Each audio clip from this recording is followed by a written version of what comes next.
Good afternoon, everybody, and welcome to our latest webinar. It's Wednesday, it's 12 o'clock, and we're back after the summer break.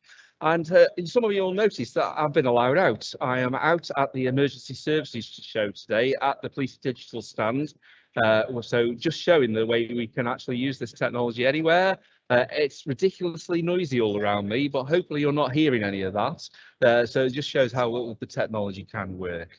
So today, the aim of these webinars is to support colleagues to get the best value out of the National Enabling Programme and the NEP approach. And over the coming weeks, we're going to be bringing in more and more examples of the great work that forces have been able to do, and they'll be sharing that on to inspire you to pick up and do those same things in your own force. We'll have some focused webinars around some of the tools, but only about what the forces have been able to do using them. And we're going to encourage you to borrow with pride. The solutions catalogue is in the Enabling Centre where you can download the latest solution, and we've had some phenomenal feedback about the MyCJ app where other forces are already beginning to adopt that. And again, we're going to be adding more and more of those sort of content into the solutions catalogue over the coming months, and we'll highlight them through the webinars as we move forward. A really important thing to remember is we're all on the same blueprints. We can all use the same sort of technology.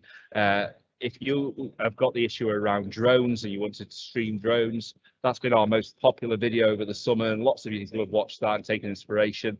Please let us know what you're going to be doing around those sort of things. There is help for you in the delivery teams to give you more support in terms of what they're doing around the rollout, getting assistance. So there we go. And you can see there, we've put the details of the different teams onto the screen, which force is there to support you. So if you are learning something from the webinars and want to pick it up, please use this screen to help you move things forward. So I'm going to introduce Ian in a moment from Devon and Cornwall and Dorset Police Forces, who's going to be talking a little bit about how they've been using 365, SharePoint, Forms, Flow, alongside the existing body-worn technology that they use in force, and make sure that they're getting the maximum value for the officers who are using it. So Ian, I think the first point that I'd like to make is this isn't about a new platform for managing body-worn and the devices, is it? Yeah, Dave, thanks. It's correct. It's not. The body-worn video platform that we're using in forces reveals M365 with us being a reveal force. What I've been looking to develop here is a way we can internally share the information, how to use that platform, news and messages with our users in force across Devon and Cornwall and Dorset. So it's moving to the new SharePoint online platform and a way that users can find the answer to the commonly asked questions to take away the demand on them having to send emails and then wait for the responses. And that's a perfect segue for me. While you share your screen so we can share what you've been doing in the force, any questions, please pop them into the Q&A. We will have some time for questions with Ian. I have Mike and Reese on the line as well. We'll be able to jump in as we move forward. But if you do have any questions, as normal on the webinar, please type them in and we'll bring them up. And again, this webinar will be back on our website probably tomorrow morning, so you'll be able to join in and get involved and understand what's going on. So Ian, tell us more about how you've been using this 365 platform. Yeah, so historically, we've had SharePoint in force for a long time now, and we used it to the best of its ability. But as any sort of notice board platform like that is going to, it became overpopulated, and it became the feedback I was getting from users was, despite us putting information on there, they were finding it difficult to find that information. So prompted by some work that was done by a previous employee with Devon and Cornwall, Stuart Nichols, and supported by one of our IT leads, Gary Gillard, we were able to develop the body-worn video SharePoint page under the new SharePoint online portal. And I spent a bit of time working with Stu and some other representatives from our IT team, understanding how we were able to automate some of the process flows that historically meant a user had to, if they wanted to apply for some additional equipment, etc., we needed them to fill in a form. It meant they had to click on the link, download the form, fill it out, sign it, scan it, send it back in. And it was just a clunky process, and I kind of thought there was going to be a more streamlined way we could do it. Stu Nichols introduced me to the automated Power App side of SharePoint Online, and the interaction between Microsoft Forms, Microsoft Lists, Power Automate to then inform me that a form had been submitted. All of those things combined together made a much more streamlined process.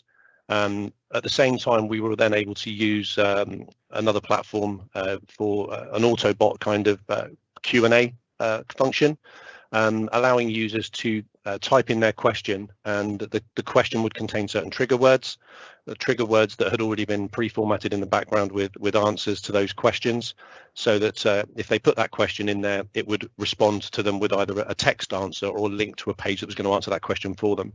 So we've only been live for a short while, but the feedback I've had from users has been really beneficial, and there's been some learning that we've taken away from it as well.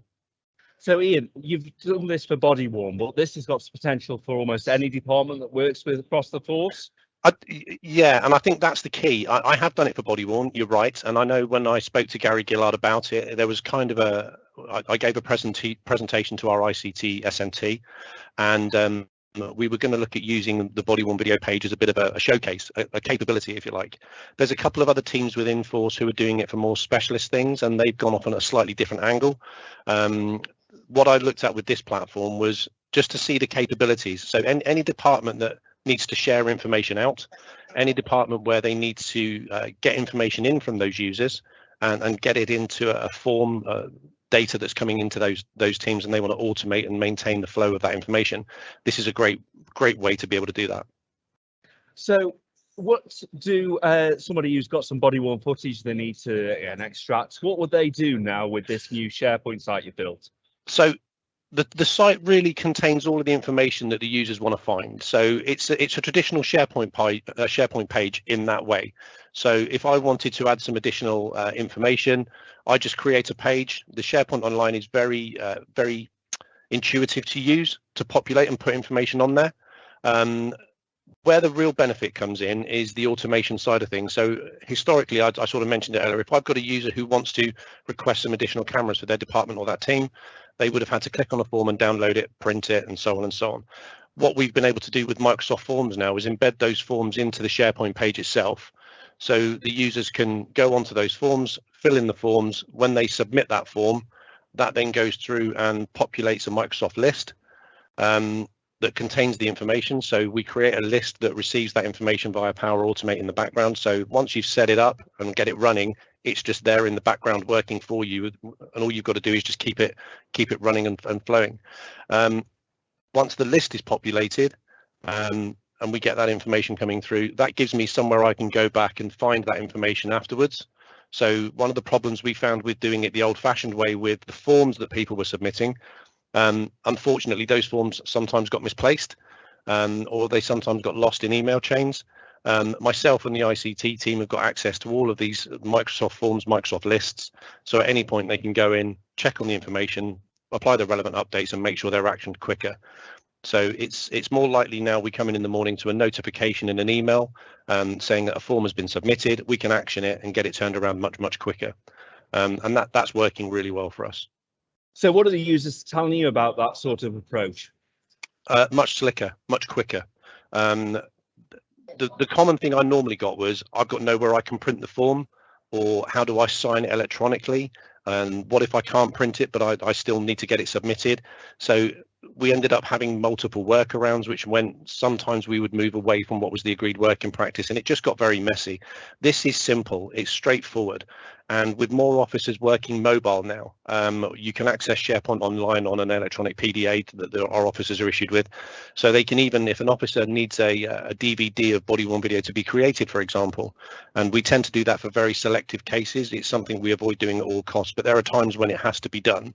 An officer who's out on patrol, to save them having to come back into the station to print, sign, return, etc., they can complete this whilst they're still mobile and out on patrol and get it submitted whilst they're still sat providing a visible presence, reducing the amount of time they're taking that call sign off the street, and that part of their work day is then done.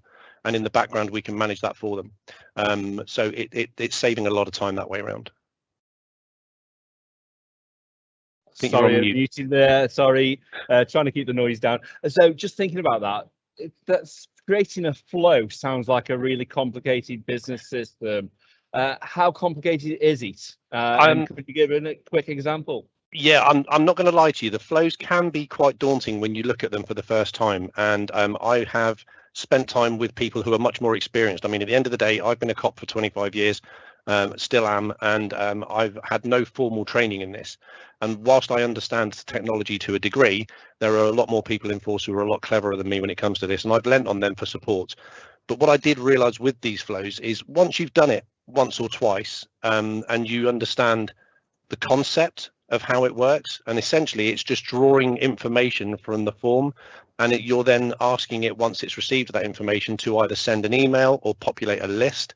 It's actually relatively straightforward, and it becomes quite easy to replicate. So it's just filling in the boxes of a process flow essentially, and it does look daunting for the first couple of times, but I'm finding now less and less I'm able to complete these myself without having to go to others for support.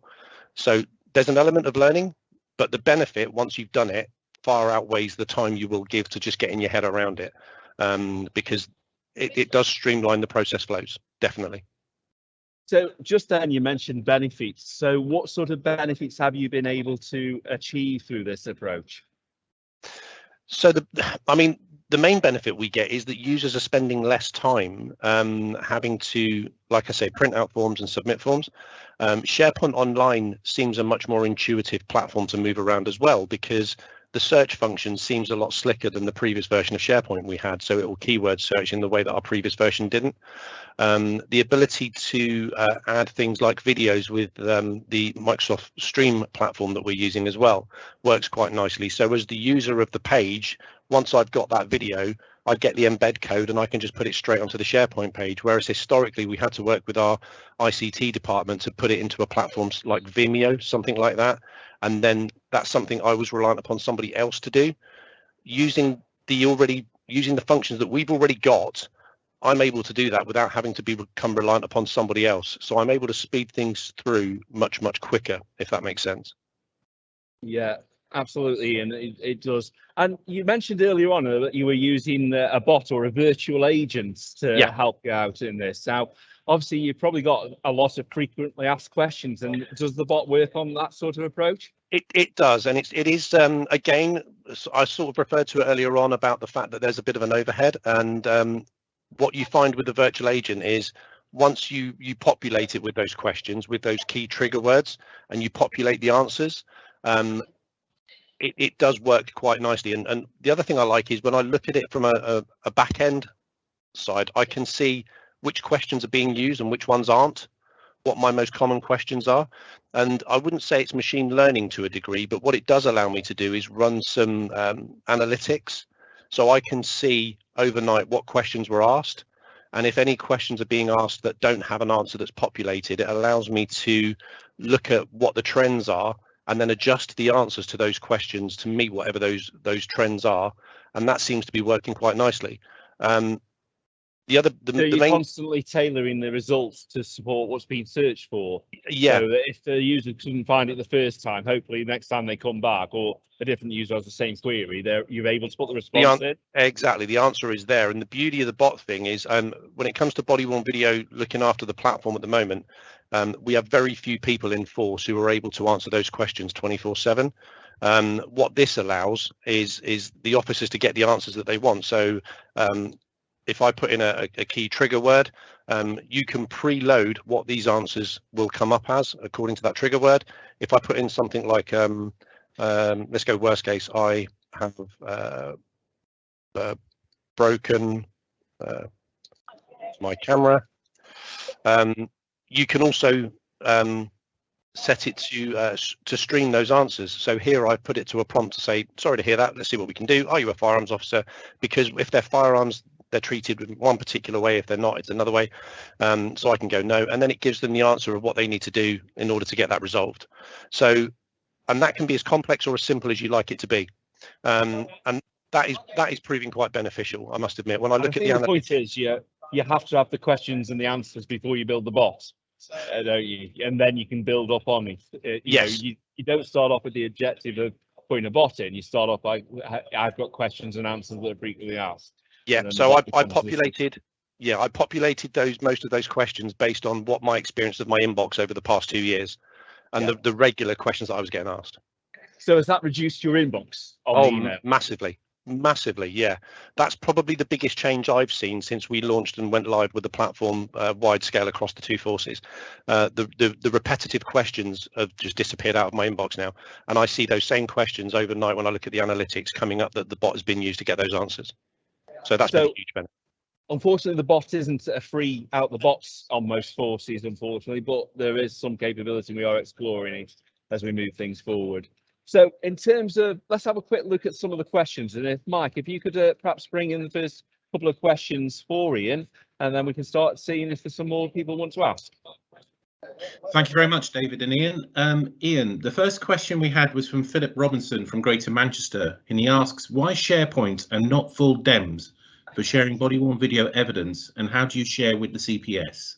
Okay, bit of confusion there. We don't use SharePoint to manage our body-worn video recordings. SharePoint is purely an information portal for our users about how to use DEMS or how issues they're having with body-worn video. We are still very much a DEMS 360 cloud-hosted force, and DEMS is our platform for the management of body-worn video recordings and also the sharing with the CPS. At the moment, we do it via a hyperlink with a username and password, but we're working with Reveal to explore a CPS sharing portal to streamline that process as well. So really important point that, you know, we're not trying to replace DEMS or management like that. We're complementing the use of those existing solutions, which are highly effective at what they do, by using this to help those officers, because everybody will have access to 365. Correctly, yeah. And just one of the things I didn't mention earlier, Dave, was around the newsletters with Microsoft Sway. Again, that's been really beneficial as well. But yeah, to answer that question, DEMS is still our primary method for managing the recordings. SharePoint is just an information portal. And just on Sway, before we go back to the questions, you're using that as an internal newsletter because obviously you can limit Sway so it's only visible to people inside the organisation. Yeah, correct. So at the moment we're using it for monthly newsletters. We've only been live very recently, so the viewer numbers are quite low, but the way that we can use that is only limited really by our imagination for information we want to use internally. The newsletters, when they go out, it allows us to make a change if we need to dynamically. So if there's, for example, a typing error or something statistically changes, we can make that change without having to republish the entire document. And again, very intuitive. It's just drag and drop images, drag and drop photos, make it as complex or as simple as you'd like it to be. But when I've done some testing with the body-worn video Spocs and certain user groups, again, that's been really well received. Thanks, Ian. So Mike, have you got another couple of questions for us? I have, Dave. So Ian, question from one of the viewers. Do your users no longer request devices via your ICT service desk? So the cameras themselves, we've got a hybrid of pool and personal issue cameras across Devon and Cornwall and Dorset. So certain roles are automatically provided with a personal issue camera, whereas certain roles, because of their function, are eligible to use a pool camera if they're going out into a public facing role. When our ICT departments become notified that a user has changed role, either to or from a personal issue role, then they automatically issue them with a camera. Where we request additional kit is if a department, say, decides we haven't had body-worn video until this point, but we're now finding ourselves more and more out with the public, so it would help if we had some cameras. That's when they would request additional kit. Or if we see a staffing uplift. So, for example, the number of special constables at a station has gone from 5 to 15, and they need more pool cameras. That's when they would submit that request to ask for an extra kit. Fantastic. And another question, Mike? Yeah, final question for the moment, Dave, and to Ian. This is from Chris Allsop. All process flows and form-based systems are brilliant, providing metadata underlying is used. Do you use flat structures alongside this? I said earlier on there were some more technically capable people, and that's a question I would have to refer to them for on that one, I'm afraid. The way that we're using it at the moment, it is very much you fill in the form, the list is draws the information from the form under that field, and that then goes through via Power Automate into an email to give us that information. I'm afraid I really can't go into any more technical detail than that, sorry. No problem, Ian. And just a nice comment in from, I believe, one of your colleagues, Gary. Ian's spot on. This is currently trailblazing their work in this space, so it just shows the credit you are getting. And I think, you know, if you look at what you've done there, a finance department, uniform stores, almost, fleet management, all taking ideas from what we've talked about today to be able to think about how they could be using the 365 platform, because all but the chatbot functions are all built in to every force who's achieved the full rollout so far. I think from my experience of looking at it, it's very much, my analogy would be similar to Microsoft Excel. Most people have Microsoft Excel but only use a very small part of it. From what I've learned working with the likes of Gary Gillard, Stu Nichols and some others around the force, the possibilities of this, I've said it a couple of times, are only limited by your imagination. If you're drawing information from other users and you're acting on a process based on that information, this is a seamless flow of how to get that data into you as a team to action. And of course, the point is the data is held in lists or Excels, and you've got those choices from forms. Yes. And that means that data is more accessible than it's ever been before. Yep. So again, really important to do this as we move forward. So really important. So what's the next stage for Devon, Cornwall and Dorset on this? So really for us, I mean, we've already been able to save money because there's a couple of applications we've been using in the body-worn video world, and I won't name them, but there's a couple of applications we use to get data out of users, so surveys that we would have to run, and we were using subscription services to allow us to do that. Since I've learned more about Microsoft Forms and lists, I now realize we can do exactly that same function using a capability we've already got. So we've been able to cancel those subscription contracts that we had with a third-party provider. So there's already been a cost, not a massive cost saving, but there's already been a cost saving there. My next steps now are to increase the automation. I'm going back and revisiting and identifying new ways that I can draw data in. So usage data, benefits analysis, all those kinds of things, get them into the forms, get them into lists and Power Automate, and then understand how we can share that data as well internally and act on it. We have had a couple more questions before I mention the next week's webinar. So Mike, a couple more questions come in. Yes, Dave, just bear me 1 second. I can see one now. So Alex from GMP is asking, how long did it take to set up the flow and how many people were involved, Ian? So there were two of us involved in the flow. Essentially, I had one person who'd had some previous experience of doing it, and I had a concept of how I wanted the flow to work. And I think we spent about an hour and a half on a Teams call with him remoting into my computer to show me how to do it. And then over the course of the next hour or so, I got confident in doing them myself. It's not a massive overhead. If you understand the concept of data flowing around the way the forms interact with each other, and you can visualize, okay, if I put this form on here, the data goes in there, it's going to go to this list, which will go to that email. You can get a form up and running in minutes, essentially. So to answer the question of that person, it's really quite straightforward. Great. And Mike, if you've got little questions, thank you. Yes, so thank you. Actually, there are two statements. One was from Glenn. So in answer or follow up to one of your statements, Ian. So SharePoint is just used for troubleshooting. So that was really helpful. Thank you. And just a shout out from someone on the call saying that many forces in the Southwest share information with the CPS via secure and common egress workspace. Yeah, we are aware of that, and that's something we're also looking at with the development of our body-worn video sharing portal. So that's a separate piece of work to this. But part of the thing we're also going to be looking at is working with CPS UK to look at a more standardised approach across the country. But that's something we're going to be working on in the coming weeks and months. And of course, now you've got this platform, if there's any changes to the workflows for the officers to do in results of anything being developed, so you've got a way of communicating it. A very simple way, yeah. Excellent. So we're getting close to the time, and if there are any more questions, we will pop them in there. But if you want to know more about how these things work, and perhaps even you've got something you'd like to highlight as a Wednesday webinar and be part of this, hopefully where I'll be actually at my desk with more than one screen to make life a little bit easier. On screen now are the delivery managers and the PES teams who are there to help you to get through this. If you're somebody who's in a force and thinks, I can't do this, so where do I go for help? Those are the colleagues on screen who can help you from the NEP side to navigate the way around this and move this forward.